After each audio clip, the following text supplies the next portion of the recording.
Γεια σας παιδιά, είναι το πρώτο βίντεο μου, δεν είναι gaming αλλά δεν πειράζει, θα υπάρχουν πολλά gaming, να ξέρετε.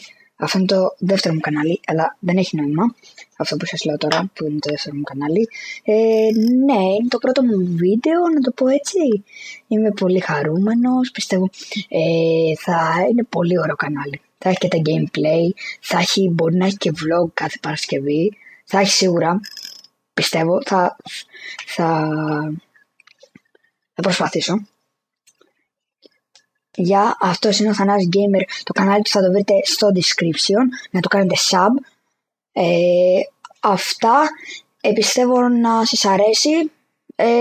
Πιστεύω αυτό το βίντεο να το συγκρίνουμε με κάτι άλλο όταν φτάσω 100 sub. Τα αφήνω πάνω σας. Ναι, μίλα.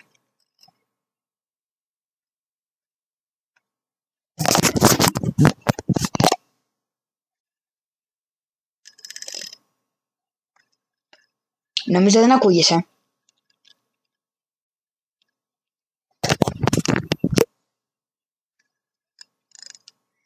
Πιστεύω να τον ακούσετε. Άμα δεν τον ακούσετε, είπε να μου κάνετε like, sub, ότι είμαι πολύ καλός.